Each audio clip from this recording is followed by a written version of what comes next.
Buenos días, señores alumnos. Soy el doctor Santos Correa Tineo, cirujano general del Hospital Militar Central. En esta oportunidad vamos a desarrollar la clase que es la patología de la vesícula y de las vías biliares. Un tema que abarca una patología de las más frecuentes después de la apendicitis aguda, que es la patología quirúrgica más frecuente. Está también la vesícula biliar, que es una patología que todos los días lo vamos a ver. Pasaremos a desarrollar entonces la clase. Entonces, el tema de la patología de la vesícula biliar y las vías biliares. Una pequeña introducción muy práctica, muy relacionada a la patología y al tratamiento, es la anatomía de la vesícula y de las vías biliares. Entendiendo por vía biliar principal es la intra y la extrahepática, y la vía biliar secundaria o accesoria que corresponde a la vesícula y al conducto cístico. Cuando hablamos de la vía biliar principal intrahepática, nos estamos refiriendo a los conductos biliares que van a nacer de cada segmento hepático.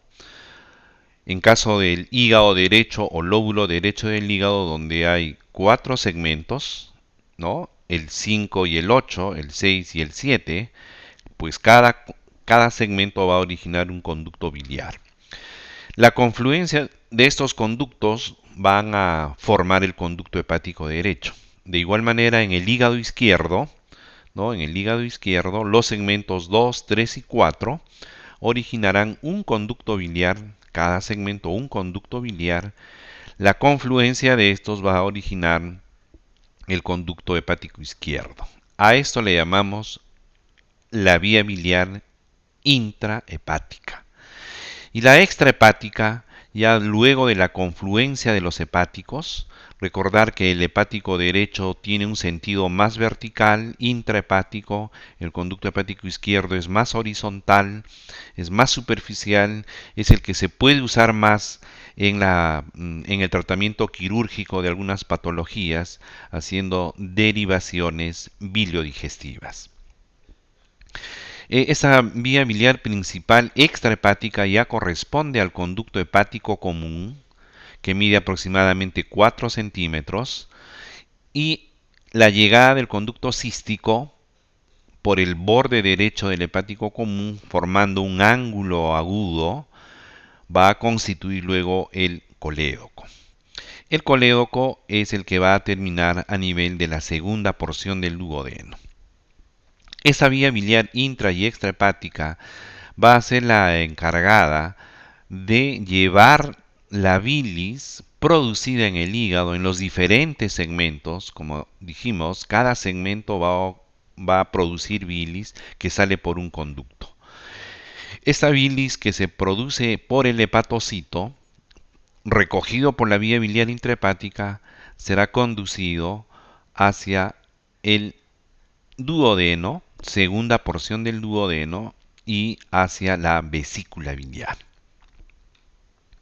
¿Dónde está ubicada la vesícula biliar? Está ubicada en la cara inferior del hígado, entre los segmentos 4 y 5. Si vemos la cara externa del hígado, vamos a ver que el fondo de la vesícula biliar sobrepasa al borde anterior del hígado, llamándosele así la fosa cística, ¿no? Ahí se va a encontrar el fondo. Recordemos también que el fondo de la vesícula es muy importante porque va a llegar a este nivel la cisura portal principal, la cisura de Cantley, en la segmentación hepática o en la división del hígado para hacer hígado derecho, hígado izquierdo. ¿Qué partes tiene la vesícula biliar? El fondo es completamente cubierto por peritoneo en toda su extensión. Luego viene el cuerpo. El cuerpo sí es la parte de la vesícula que va a tener una cara inferior y va a tener una cara superior. La cara inferior está cubierto de peritoneo, o sea, tiene serosa, mas no la cara que está pegada a la fosa cística, es decir, hacia el lecho vesicular, que es el hígado, que no va a tener serosa. Luego viene el bacinete, la bolsa de Hartmann, el infundibulum o cuello, y dará origen al conducto cístico. Este conducto cístico va a tener repliegues de la mucosa que se van a llamar las válvulas de Heister, que de alguna manera van a dificultar el pasaje del cálculo de la vesícula hacia la vía biliar principal. También lo notamos cuando queremos pasar un catéter al cístico para hacer una colangiografía intraoperatoria. Muchas veces se nos hace dificultoso pasar el catéter para realizar la colangiografía intraoperatoria. Se vencen estas válvulas dilatándolas hasta que pueda incorporarse este catéter dentro del conducto. Es muy importante cómo termina el conducto cístico en el hepático común. Está terminando generalmente hacia el borde derecho del hepático común, formando un ángulo agudo. Muchas veces en las alteraciones anatómicas puede terminar hacia el borde izquierdo, puede terminar en la cara posterior, en la cara anterior, y esto en la colecistectomía, que es el tratamiento de la litiasis vesicular, puede uno confundirse, o dado el proceso inflamatorio de la vesícula, se hace dificultoso identificar el conducto cístico para cliparlo y ligarlo. Entonces esto puede conllevar a una lesión de la vía biliar. Las relaciones de la vesícula también son muy importantes, porque dado los procesos inflamatorios agudos o crónicos de la vesícula, tienden si se trata de una colecistitis aguda, el colon transverso, que es una relación muy cercana a la vesícula, el duodeno también es una víscera que está muy relacionada a la vesícula. Cuando hay procesos inflamatorios agudos, es el colon, es el duodeno que van a pegarse a la vesícula por el proceso inflamatorio, formando parte de lo que se llama el plastrón vesicular. Son los dos órganos. El duodeno es el más frecuente, el que se va a adherir, pegar de manera laxa o de manera muy fuerte hacia la vesícula. Muchas veces el estómago también es parte de este plastrón, y el epíplon mayor, que es parte de este plastrón. Las fístulas de la vesícula, dado el proceso inflamatorio crónico, las fístulas de la vesícula al duodeno, de la vesícula al colon. ¿Cómo es la irrigación de la vesícula biliar? La arteria cística. La arteria cística, por lo general, puede nacer de la arteria hepática derecha, por lo general. Y también por lo general es una sola arteria que está por encima del conducto cístico, llegando al bacinete y de ahí dividiéndose en la rama anterior y posterior. Como ven las otras figuras, la arteria cística puede ser doble, puede estar por debajo del conducto cístico, puede salir de la hepática izquierda, puede salir de la hepática común, es decir, muchas variantes. A nosotros los que más nos interesa en la colecistectomía es la arteria cística, que está muy pegada o llegando hacia el bacinete, porque es aquí donde la tenemos que aislar, disecar, clipar correctamente. Si uno no encuentra adecuadamente y no lo diseca bien la arteria cística, nos va a traer un problema de sangrado intraoperatorio, que en algunas oportunidades se retrae la arteria y es muy dificultoso cohibir. Uno puede cometer errores al tratar de buscar la arteria, de quemar la arteria, de poner un clip, y vayamos a estar clipando junto con la vía biliar principal, cometiendo un grave error, que es lesión de la vía biliar. La vena de la vesícula, la vena cística, es una vena muy delgada que va a terminar directamente en la vena porta. Entre otros otros aspectos anatómicos importantes está el llamado triángulo de Calot. Si uno revisa bibliografías un poco anteriores, incluso textos propios de anatomía, se describía al triángulo de Calot entre el conducto cístico, entre el hepático común y la arteria cística. Ese concepto en la actualidad ya no se toma en cuenta. El triángulo de Calot, que fue publicado en esta revista de Anatomía Clínica el 2013 en el Departamento de Anatomía y Ciencias Humanas de la Universidad de Londres, en el Reino Unido, está zanjado esta situación. El triángulo de Calot está formado por el conducto cístico, el hepático común y el hígado, la cara inferior del hígado. Y en este triángulo de Calot encontraremos por lo general por encima de este conducto cístico a la arteria cística.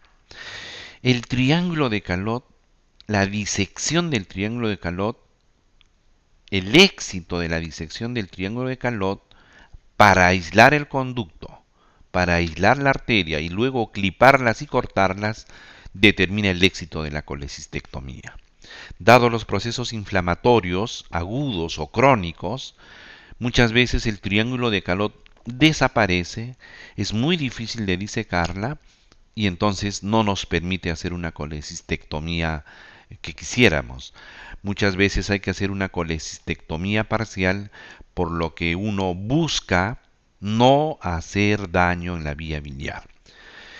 Prácticamente podríamos decir, si uno no encuentra un triángulo de Calot adecuado, la posibilidad de hacer lesión de la vía biliar está muy cerca. La disección adecuada del triángulo de Calot, ubicando el conducto y la arteria cística, individualizándola, observándola adecuadamente, prácticamente nos garantiza una correcta colecistectomía. Otras figuras que queremos reforzar, los límites del triángulo de Calot, conducto cístico, conducto hepático común y la cara inferior del hígado. Contenido: la arteria cística, muchas veces están los conductos biliares aberrantes, otras veces se encuentra el ganglio cístico a este nivel, otras veces se puede encontrar la arteria hepática derecha como parte de este triángulo de Calot. No siempre solo está la arteria cística y el ganglio cístico. Podemos encontrar conductos biliares aberrantes o la arteria hepática derecha. ¿Cuáles son las funciones de la vesícula biliar? La vesícula biliar esencialmente es el órgano que va a almacenar la bilis. Y no solamente va a almacenar la bilis, sino también la va a concentrar entre 5 a 10 veces la bilis que le llega a la vesícula. Será mucho más concentrada. De tal manera que la vesícula biliar, los conductos biliares y el esfínter de Oddi, hay una armonía entre ellos para almacenar, regular el flujo de bilis hacia el duodeno. Esta vesícula biliar entonces tiene como principal función almacenar y concentrar la bilis entre 5 hasta 10 veces. Lo concentra absorbiendo agua, sodio, potasio, cloro. ¿Cuál es la función de la bilis? La bilis tiene esa gran función de emulsificar las grasas, es decir, la grasa que hemos comido en determinadas comidas con grasa llega hacia el duodeno y en el duodeno va a suceder todo el metabolismo de las grasas y imagínense como una gota de grasa en el agua que no se va a poder combinar, por lo tanto no se podría absorber la grasa. Para eso la bilis a través de las sales biliares la emulsifica, es decir, la hace soluble. De esta manera se absorbe en el yeyuno para pasar al torrente sanguíneo y llegar al hígado para hacer la el metabolismo de las grasas. Además, la bilis va a eliminar bilirrubina y va a eliminar una forma de eliminar el colesterol. Esta es la composición de la bilis, esencialmente la bilis a nivel del hígado que se produce o a nivel de la bilis ya concentrada a nivel de la vesícula. Son todos los elementos que contiene la, la bilis. Eso corresponde entonces a un repaso muy concreto de la anatomía de las vías biliares intrahepáticas, extrahepáticas. La primera patología, la patología más frecuente de la vesícula biliar, es la presencia de cálculos en la vesícula, tomando el nombre de la litiasis vesicular o la colelitiasis. En esta imagen podemos ver cálculos dentro de la vesícula y en la otra imagen vemos una ecografía de la vesícula y las vías biliares, denotando las paredes de la vesícula y la presencia de los cálculos. Muchas veces la vesícula está llena, completamente repleta de cálculos de diferentes tamaños, como podemos ver aquí, cálculos muy pequeños, de mediano tamaño o grandes cálculos. ¿Cuáles son los factores de riesgo? O sea, ¿qué personas pueden tener cálculos en la vesícula? ¿Todos podemos tener cálculos? ¿O hay algunas personas que tienen factores de riesgo con mayor probabilidad de que hagan cálculos en la vesícula? Pues sí, las 4F de la litiasis vesicular, es decir, fat, grasa, los obesos, tienen un gran factor de riesgo para que tengan cálculos. La dieta rica en grasas hace que aumente el colesterol en la bilis y la mayor cantidad de colesterol en la bilis va a condicionar a la formación de cálculos. La otra F es que es más frecuente la presencia de cálculos en las mujeres entre 2 a 4 veces más que en el hombre. ¿Cuáles son las razones? Porque una mujer tiene más frecuentemente cálculos que el hombre. Pues es el aumento de estrógenos a través de uso de anticonceptivos orales o a través de terapias en base a estrógenos por alguna enfermedad. Y estos estrógenos lo que van a hacer es mayor secreción de colesterol, una sobresaturación de colesterol en la bilis, que ya es un condicionante para la formación de cálculo. La otra F es la fertilidad, es decir, el embarazo, justamente porque hay un aumento de los estrógenos durante el embarazo, condiciona a la formación de cálculos en la vesícula biliar. Y la otra es el de Forti, en la que es más frecuentemente encontrar cálculos en personas mayores de los 40 años, ¿no? En la quinta década de la vida es más frecuente la presencia de los cálculos en la vesícula. Sin embargo, después de esas 4F hay otros factores que van a condicionar a que se formen cálculos, como por ejemplo una persona que haya tenido operaciones. ¿Cuáles? Que se le haya hecho una gastrectomía, que se le haya hecho una vagotomía troncular sobre todo. Estas vagotomías significa cortar los nervios vagos, los troncos vagales, por una enfermedad ulceropéptica complicada. ¿Y por qué tiene que ver los vagos con la vesícula? Pues la inervación de los vagos es inervación motora para la vesícula biliar. Por lo tanto, permite la contracción de la vesícula biliar. Si le cortamos los vagos, no habría ese estímulo motor por los vagos, de tal manera que habría una falta de contracción adecuada de la vesícula, la bilis se almacena en la vesícula, otro factor condicionante para que se formen los cálculos. Las resecciones ileales por cualquier patología en la que se haya resecado gran parte, sobre todo del ilion terminal. ¿Y qué tiene que ver el ilion con la formación de los cálculos? Es que es en el ilion donde sucede la circulación enterohepática. Las sales biliares que han llegado en la o a través de la bilis hacia el duodeno y han progresado en el ilio, sales biliares que serán nuevamente reabsorbidas a nivel del ilio terminal, llevarlas hacia el hígado y hacer lo que se llama la circulación enterohepática. Por lo tanto, si hay grandes resecciones ciliares, no se reabsorbería las sales biliares, factor condicionante para hacer el desbalance de la proporción entre colesterol, lecitina y las sales biliares. Es más frecuente en los diabéticos y en los cirróticos la presencia de cálculos. Miren, dato importante, que la familia de primer grado, es decir, si mi padre tuvo cálculos, o mi madre, o los dos tuvieron cálculos, prácticamente yo tengo posibilidad de hacer cálculos entre 3 a 5 veces más frecuente que otra persona que no tenga ese antecedente. Epidemiológicamente, hay países que tienen mayor desarrollo de litiasis vesicular. Chile, Bolivia, Costa Rica son los países donde se desarrollan mayor número de cálculos. Se dice que en Chile, por ejemplo, el 50% de las mujeres tienen cálculos en la vesícula. La raza tiene que ver de alguna manera como factor de desarrollo de cálculos, como son estas tribus Pima en los Estados Unidos, donde hay una gran incidencia de litiasis vesicular.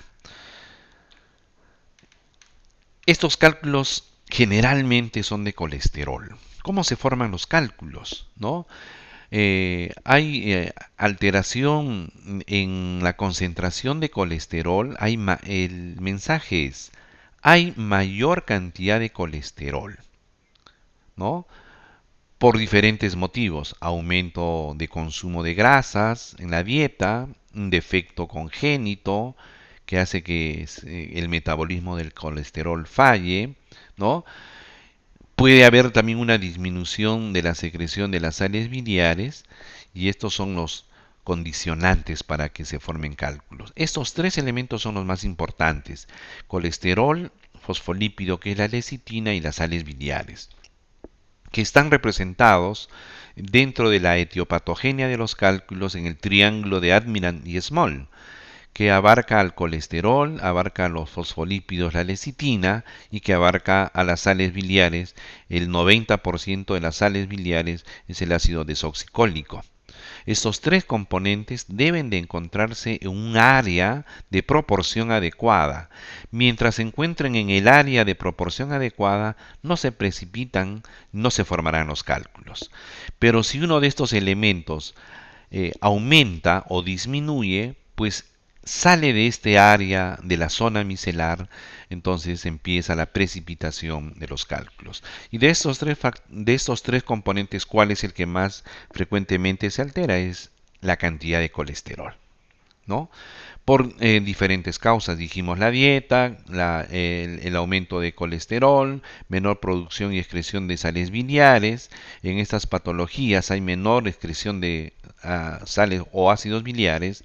La hiperlipoproteinemia tipo 2, el aumento de la beta-lipoproteína, hace que haya esta alteración de las sales biliares. Dentro de todo esto, son los factores físico-químicos que van a originar la litiasis, también está la función vesicular. Recuerden que la vesícula se contrae por la presencia de la colecistoquinina, que es una hormona que se produce en el duodeno. Dada la grasa en el duodeno, se produce mayor colecistoquinina, que por vía sanguínea llega a la vesícula para que se contraiga. Pero también es el vago el que va a formar o que va a estimular a la contracción vesicular. Si fallan uno de estos o los dos, entonces la vesícula no tiene esa capacidad de contracción enérgica. Se llama éstasis biliar. La bilis estancada en la vesícula condiciona la mayor formación de cálculos. Por lo tanto, cambios físico-químicos en la bilis pasa de solución insaturada a saturada, y donde los elementos sólidos van van a empezar a precipitar. Sobre todo, dijimos, el colesterol. Esta es más o menos la secuencia en la formación de los cálculos. El mensaje es: los cálculos de colesterol son los más frecuentes. Prácticamente depende de dónde nos encontremos, pues casi el 80-90% de los cálculos son de colesterol. El 10% de estos son de colesterol puro y el resto es colesterol y otros elementos, es decir, los cálculos mixtos. Los más frecuentes son los cálculos mixtos, en la que el sustrato es el colesterol y se pueden sumar bilirrubinato de calcio, se pueden sumar otros elementos bajo la forma, por ejemplo, de carbonato de calcio. ¿Qué es la arenilla biliar? Porque si ven ustedes la ecografía, acá no vemos esa imagen de piedras de cálculos. Estamos viendo que hay lo que se llama el barro biliar o la arenilla biliar, que no es otra cosa que la bilis en forma de gel, y en este gel están los cristales, los microesferolitos, que precipitan, forman una mezcla de gránulos de bilirrubinato de calcio, de colesterol y glucoproteínas. Es una manera, es una forma de cómo la bilis se encuentra alterada dentro de la vesícula biliar, que también es quirúrgico y que deben de ser operados. Entonces, en este algoritmo simplificamos. Este algoritmo es muy importante para todos ustedes. Ténganlo esto muy claro. La litiasis vesicular, la presencia de cálculo en la vesícula, la mayoría de las veces son asintomáticos. Yo puedo tener una piedra en la vesícula, como de todo, mayonesa, pollo a la brasa, Kentucky, etc. Y no me duele nada, no siento nada, soy asintomático. Y otro grupo son los sintomáticos, es decir, la litiasis vesicular puede ir desde diferentes formas de manifestarse, desde la dispepsia a grasas, el meteorismo, balonamiento abdominal, un dolor leve en la zona del hipocondrio derecho, hasta que sea pues realmente el llamado cólico vesicular. Es un dolor muy intenso que se establece después de las comidas, y este cólico vesicular tiene síntomas, signos, pero el cólico vesicular, ya como una complicación mayor, pueden pasar a ser una colecistitis crónica calculosa o puede pasar a una colecistitis aguda. La colecistitis crónica calculosa también tienen otras complicaciones. Dentro de la colecistitis crónica calculosa se puede desarrollar el síndrome de Mirici, se pueden establecer fístulas bilioentéricas al colon, al duodeno, al estómago o a la propia vía biliar. O esta colecistitis crónica calculosa puede conllevar luego a otra patología compleja que es la coledocolitiasis. Cálculos de la vesícula que pasan al colédoco. Entonces toman el nombre de coledocolitiasis. La presencia de cálculos en el colédoco muchas veces pasan hacia el duodeno de manera rápida, pueden originar un dolor intenso y pasan. O puede originar una colangitis, que ya es una inflamación e infección de la bilis dentro del conducto colédoco, hepático común, o originar una pancreatitis aguda, que es una patología bastante seria en su desarrollo. Entonces, desarrollemos desde el cólico vesicular. Miren, después de que la persona ha comido mucha grasa, se está representando acá unos buenos chorizos, huevo frito, grasas. Después de comidas grasas sobre todo, se desencadena un cólico vesicular. Horas o momentos después de haber ingerido estos alimentos, va a suceder el cólico vesicular. ¿Y cuál es la traducción del cólico vesicular?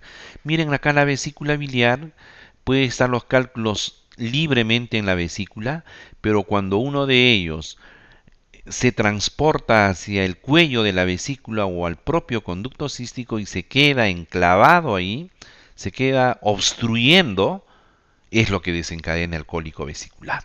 Por lo tanto, la reacción es, como la otra figura está mostrando, la contracción de la vesícula. Aquí vemos en esta ecografía un cálculo metido en el bacinete o en el cuello, originando el llamado cólico vesicular. Este cólico vesicular, entonces, es la impactación del cálculo en el cuello o en el bacinete, que origina un dolor constante. Se describe que no es propiamente un cólico, es intenso, es continuo. El paciente no se quiere mover cuando está con el cólico, quiere estar quieto, echado en la camilla, no quiere moverse, porque se exacerba el dolor. ¿Dónde está ubicado el dolor biliar, el cólico biliar? Está ubicado a nivel del epigastrio o el hipocondrio derecho, más específicamente debajo del reborde costal derecho.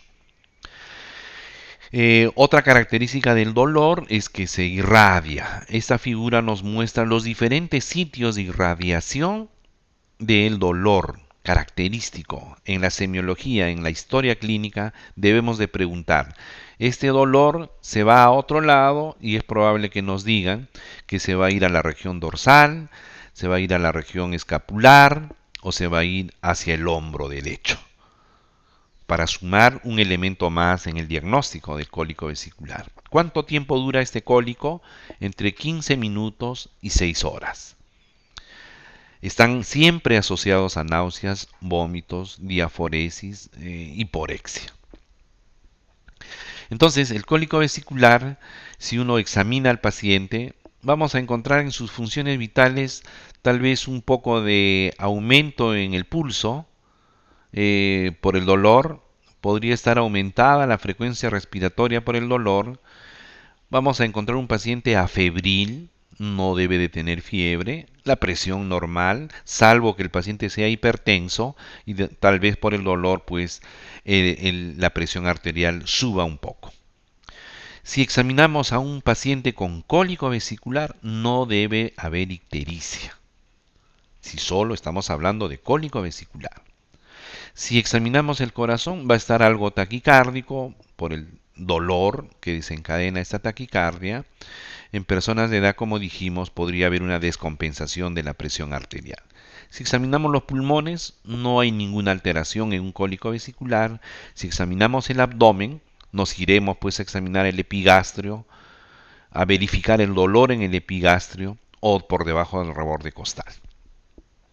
El Murphy en un cólico vesicular es negativo, porque el Murphy, recuerden, es cuando la vesícula está distendida, tensa, y palpamos el fondo de la vesícula, y ese es el punto de Murphy negativo, del punto de Murphy, que en un simple cólico vesicular es negativo, ¿no? Aquí podemos ver cómo se debe de palpar el epigastrio o por debajo del reborde costal.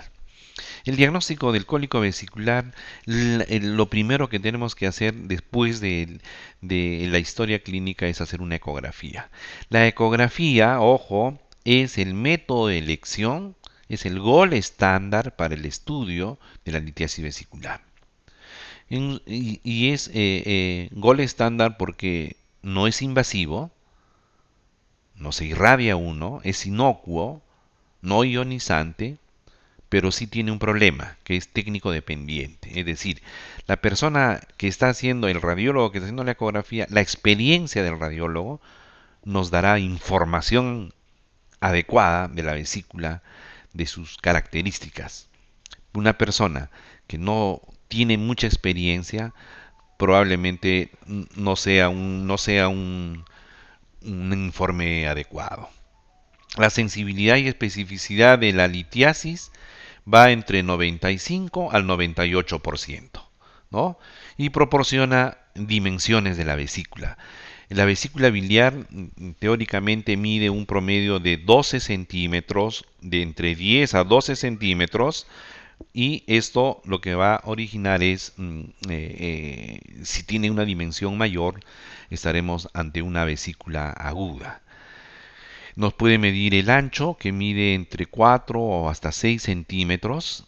Las dimensiones son importantes. Si nos dice que es una vesícula más bien de dimensiones muy pequeñas, una vesícula que mida 4 centímetros, 3 centímetros, estaremos frente a una vesícula escleroatrófica, lo cual hay que tener mucho cuidado para la cirugía. También mide la pared de la vesícula, ¿no? Lo normal es que la pared de la vesícula mida menos de 3 milímetros. Si nos dicen más de 3 milímetros, entonces esa pared está gruesa. Si estamos frente a un cuadro de colecistitis aguda, pues es el edema el que está engrosando la pared, y si es una crónica, es el tejido fibroso que ha reemplazado a la pared de la vesícula, ¿no? Es también importante que nos digan hay un solo cálculo, hay muchos cálculos. ¿Y qué tamaño de cálculos? Si los cálculos son pequeñitos, la probabilidad de que migre a la vía biliar es alta. Es por eso importante que nos diga también la medición de los cálculos. En la ecografía nos va a proporcionar un dato importante que es la medición del diámetro del colédoco. El diámetro del colédoco es menos de 7 milímetros. 8 milímetros para adelante decimos es un colédoco dilatado y hay que saber evaluar. Aquí está esta ecografía, si vemos tiene paredes sumamente delgadas, se ve muy bien la vesícula, la luz de la vesícula, se puede ver el cálculo que no está impactado en el bacinete. En el laboratorio, el cólico vesicular, prácticamente todo es normal. Un hemograma, tal vez con cierta leucocitosis, pero lo general es encontrar leucocitos normales. Las pruebas hepáticas de colestasis extrahepática son normales, me refiero a las transaminasas, TGO, TGP, a la bilirrubina total que no debería estar aumentada, la fosfatasa alcalina y la gamma glutamil transpeptidasa deben estar normales en un cólico vesicular. ¿Cuál es el tratamiento? Si tenemos un paciente que ha llegado a la emergencia y le estamos diagnosticando un cólico vesicular verificado con la ecografía, pues tenemos que dejar al paciente en una cama, en una camilla, ponerle nada por la vía oral, se debe de establecer una vía endovenosa, un catéter grueso, a una buena vena para administrar líquidos, hidratarlo adecuadamente y también nos servirá para administrar los antiespasmódicos, ¿no? Un paciente con cólico vesicular debe de recibir antiespasmódicos, escopolamina o cualquier antiespasmódico. Y también debe de recibir un antiinflamatorio. El más usado es el diclofenaco por vía intramuscular, que juega un papel muy importante como antiinflamatorio dentro del proceso del cólico vesicular. Se debe usar en el cólico vesicular. El antiinflamatorio ya no sirve cuando está establecida una colecistitis aguda de 2, de 3, de 4 días. Aquí ya no juega un papel importante el antiinflamatorio. Los pacientes están con náuseas, con vómito, manejar sintomáticos, dejarle un antiemético, ¿no? Si después de administrar todo esto lo tenemos al paciente en emergencia entre 6, 8 horas y le ha pasado todo el dolor, se dio el cuadro, el paciente debe ir de alta a su casa, hay que dejarle una dieta sin grasas, hay que advertir al paciente que si vuelve a comer grasas es probable que esté retornando con el mismo cuadro, con el mismo episodio. También se le debe decir al paciente que debe de venir a la consulta externa para hacer una evaluación general del caso, prepararlo, conversar con el paciente que requiere una extirpación de la vesícula, una colecistectomía.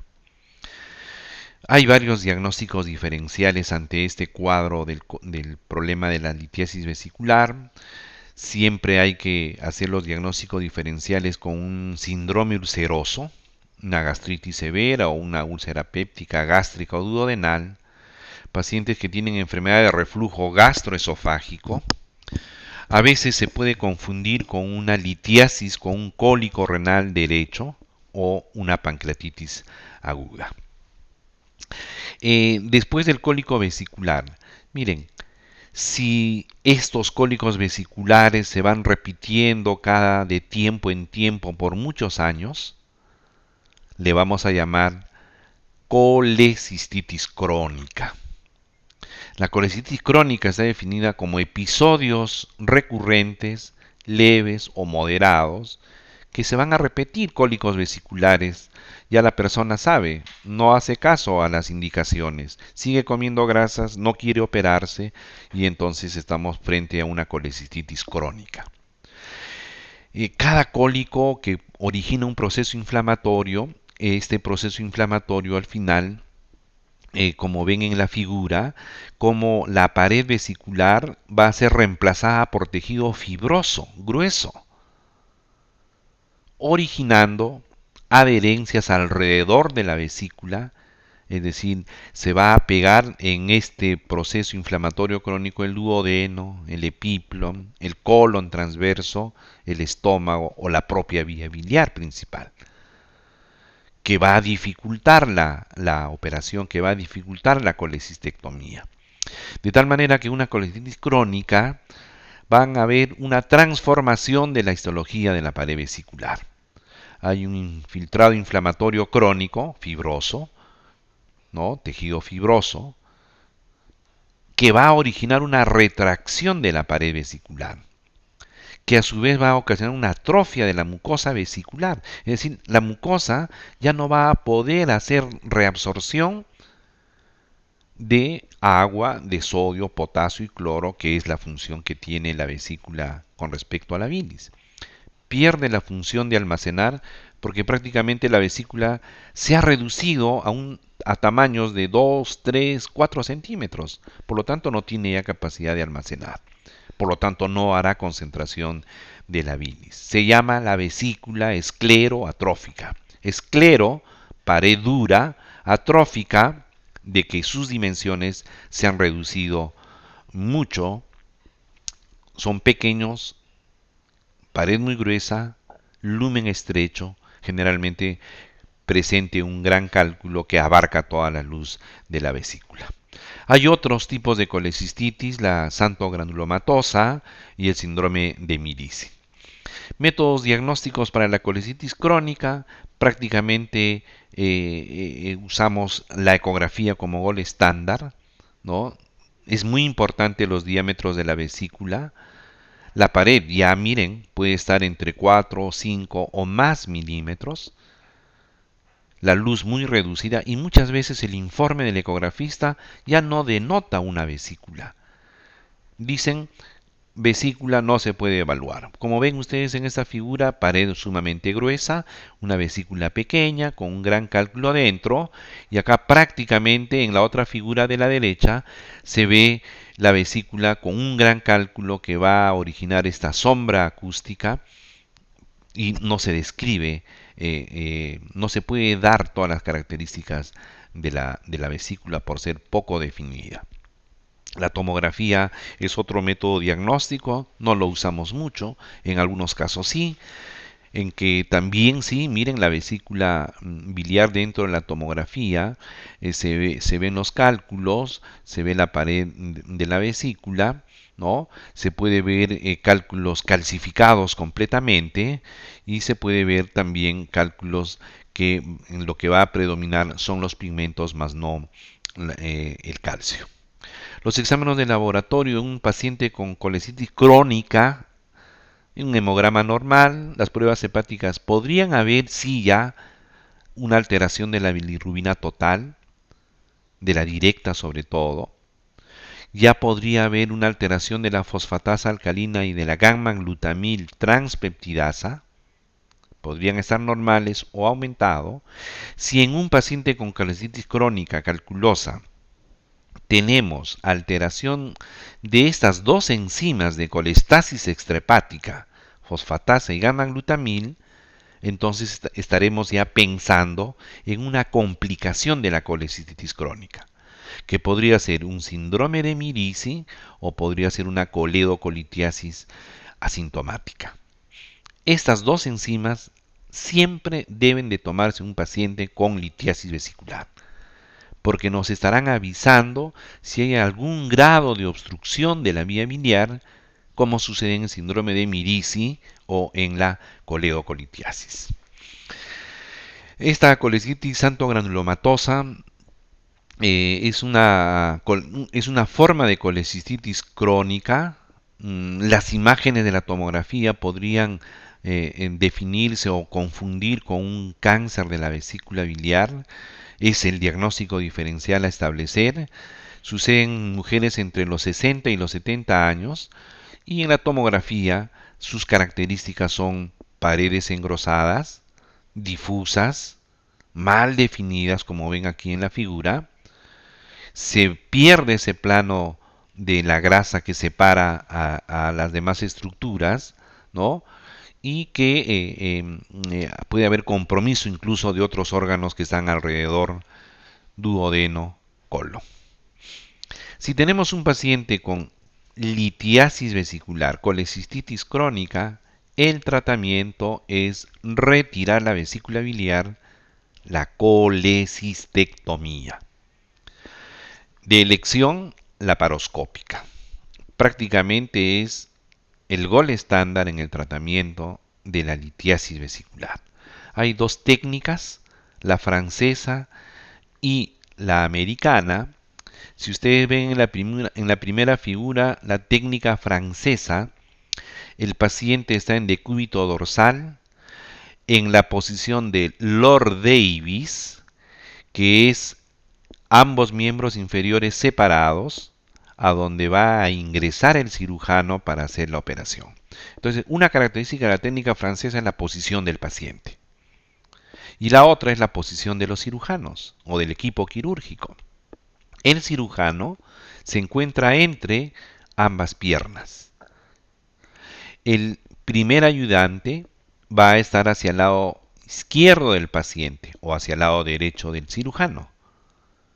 Y si hubiese un segundo ayudante, está hacia el lado izquierdo del cirujano o hacia el lado derecho del paciente. Para la colecistectomía se debe de contar pues con un equipo de laparoscopía idóneo, de buena imagen, con un insuflador de CO2.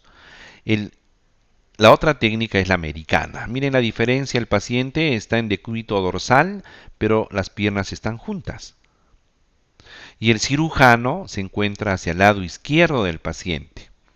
El primer ayudante está al lado izquierdo del cirujano. Cuando van a operar dos cirujanos, cuando van a hacer tres, entonces el otro está frente al cirujano. La técnica americana puede usar 4 trócares, uno de 10 milímetros en el ombligo, el otro de 10 milímetros en el epigastrio y otros de 5 milímetros. También se puede usar solamente 3 trócares, el de 10 en el ombligo, el de 10 en el epigastrio y uno solo de 5 milímetros. También está la técnica del monopuerto, en la que hay un solo trócar que se pone en el ombligo y no se usa otros trócares. La colecistectomía, una vez el primer paso es la identificación del ligamento hepatoduodenal en el epiplon menor. La cirugía consiste en disecar el triángulo de Calot. Al disecar el triángulo de Calot se individualiza el conducto cístico y la arteria cística, reconociendo que es verdaderamente el cístico y no la vía biliar principal. Aquí se muestra la figura, disecado la arteria, disecado el conducto cístico, entonces pasaremos a clipar el conducto y la arteria, sección del conducto y la arteria, y la otra parte de la cirugía consiste pues en retirar la vesícula biliar. Como se puede ver aquí, una vesícula un poco tensa, y se está iniciando la liberación de las adherencias para luego disecar el triángulo de Calot. Entre las otras complicaciones es el síndrome de Mirici. Es la complicación de la colecitis crónica calculosa. No es frecuente, es bajo porcentaje en la que se va a presentar. ¿Y qué cosa es el síndrome de Mirici?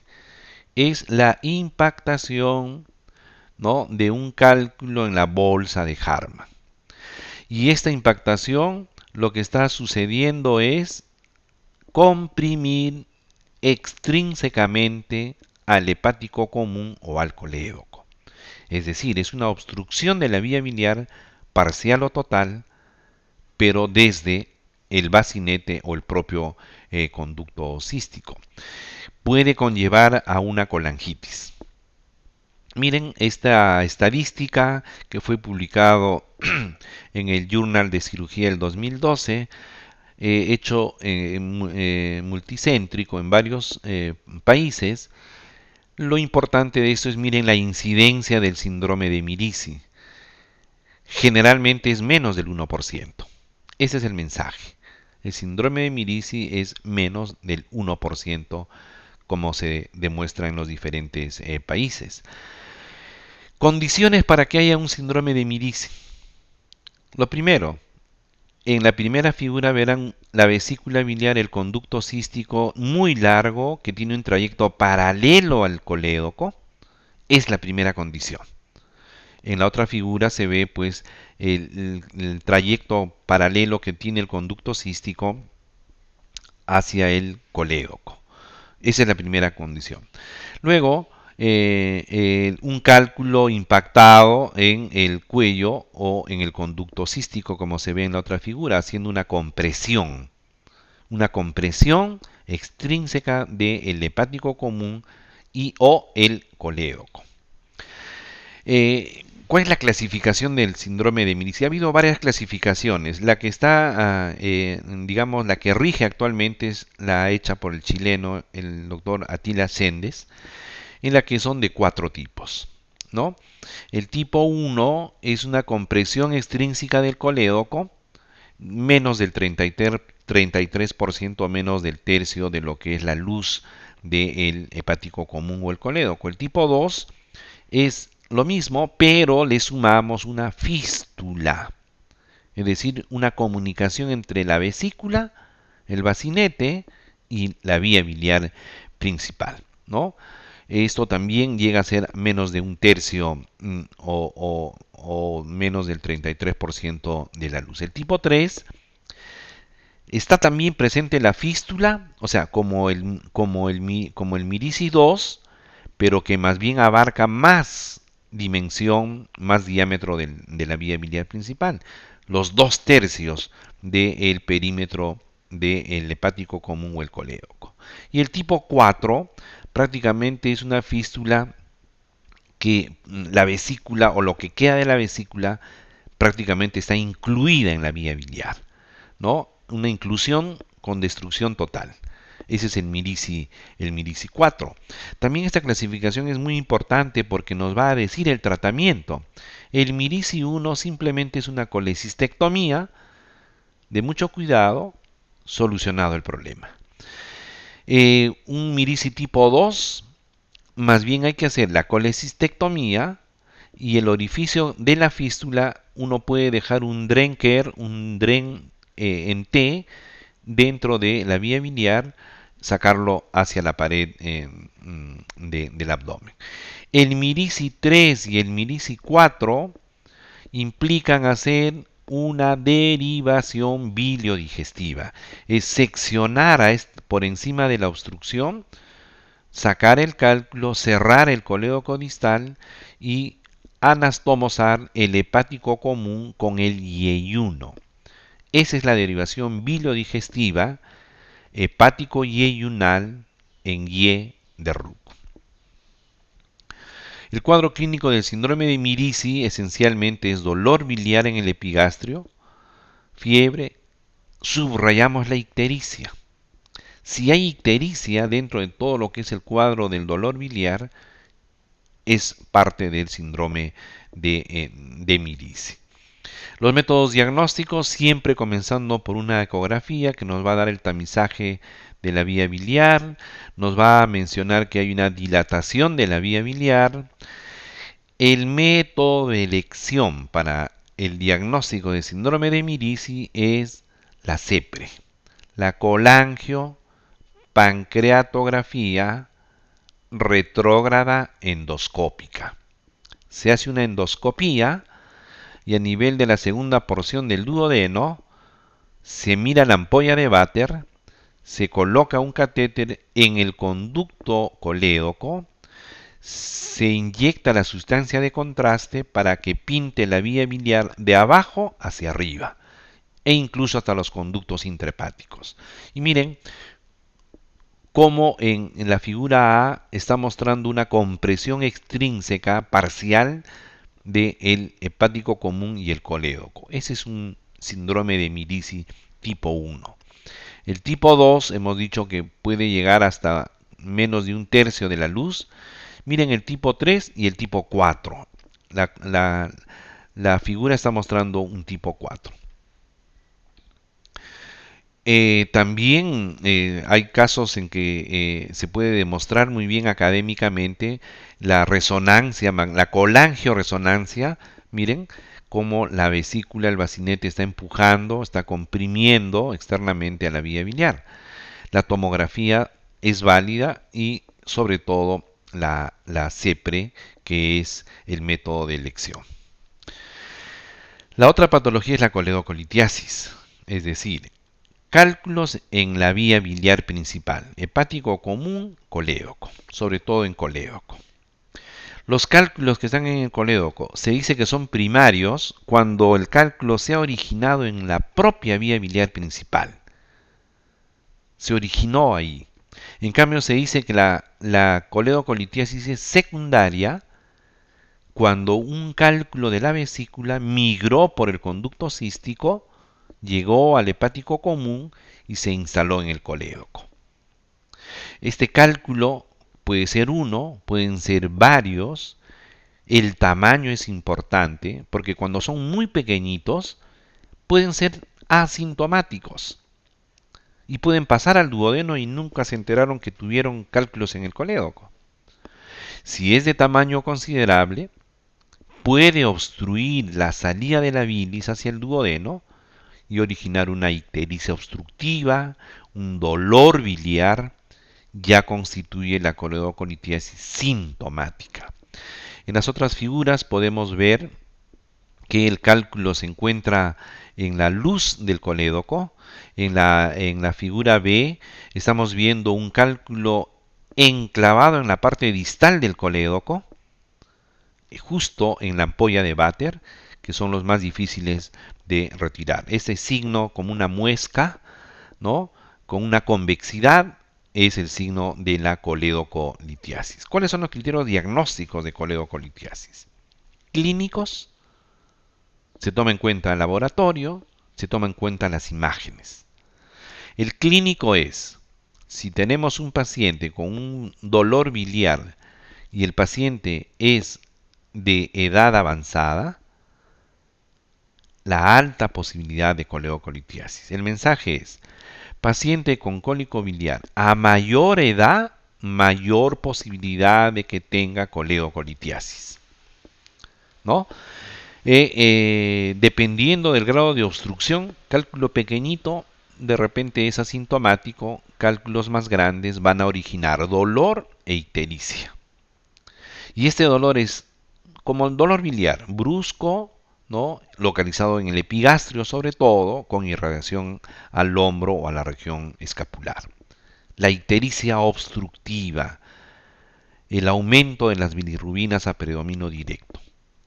O paciente con colecistitis aguda va a conllevar una colecistitis aguda a tener coledocolitiasis entre 4 a 5 veces más probable que tenga coledocolitiasis. En el laboratorio es sumamente importante el dosaje de las enzimas de colestasis extrahepática. La fosfatasa alcalina aumentada, si es 3 veces más su valor, es muy significativo. Lo mismo la gamma-glutamil transpeptidasa, 3 veces su valor normal, es factor a tomar en cuenta dentro del diagnóstico. Las bilirrubinas totales, sobre todo la directa para decir que es una ictericia obstructiva, debe estar la bilirrubina directa aumentada.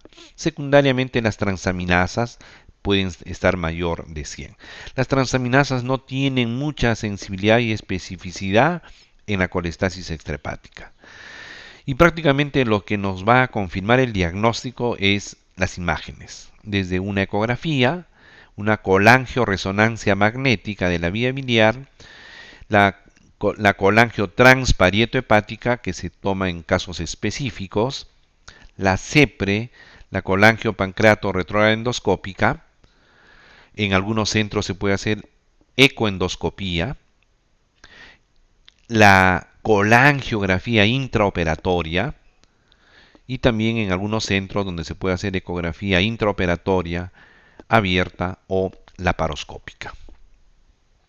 ¿Cuáles son los métodos diagnósticos de esta coleocolitiasis? La ecografía. Sensibilidad es menor, ¿no?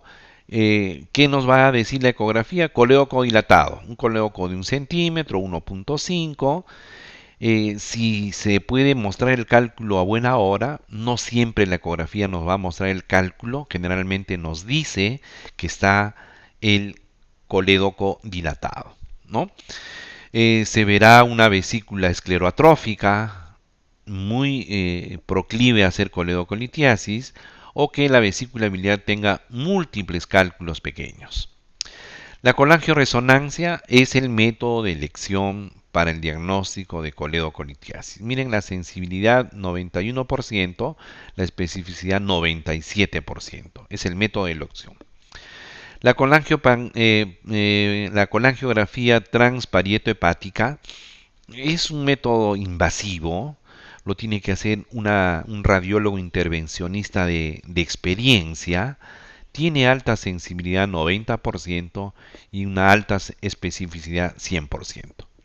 El problema que es invasivo, si es invasivo tiene posibilidades de complicaciones como el sangrado o la fuga de la bilis hacia la cavidad peritoneal.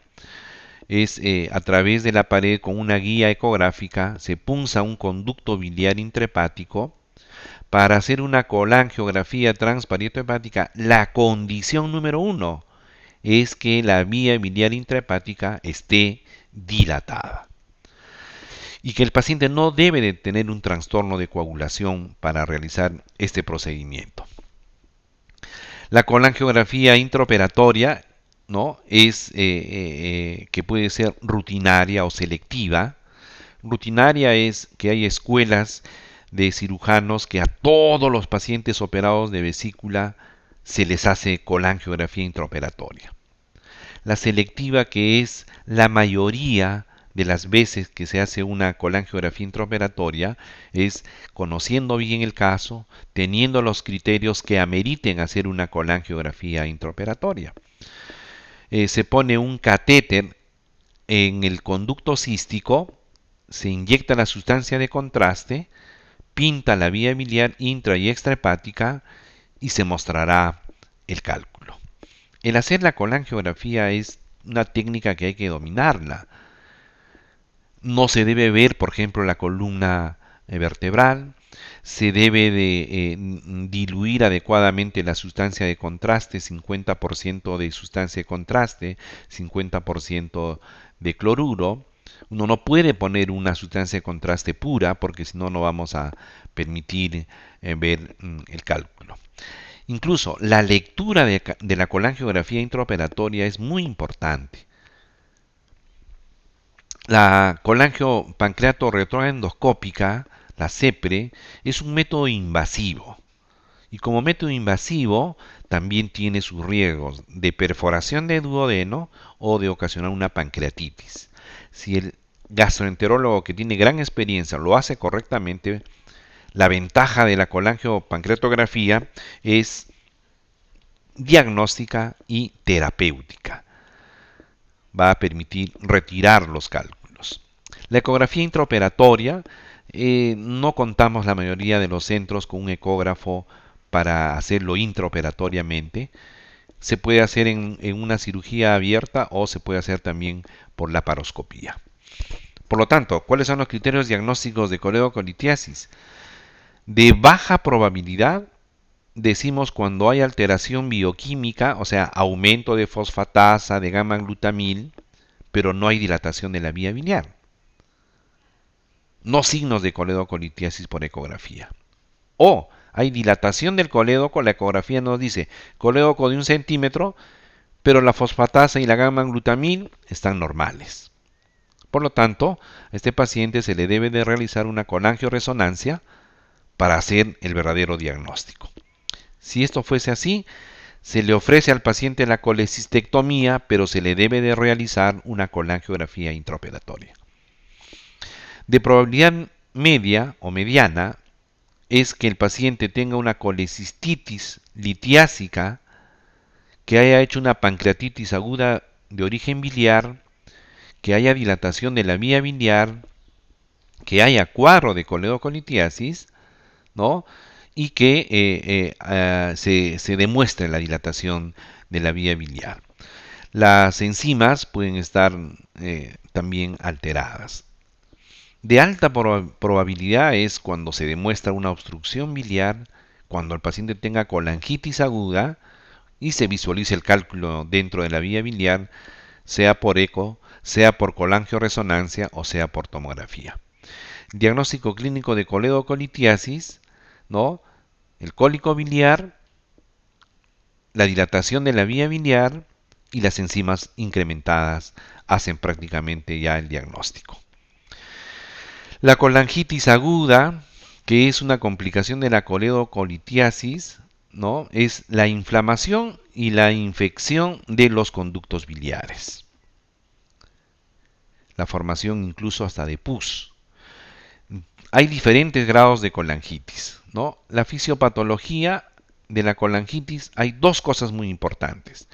Es, primero, la obstrucción de la luz, generalmente por cálculo. Obstruida la luz, viene la colonización bacteriana de la bilis dentro de la vía biliar.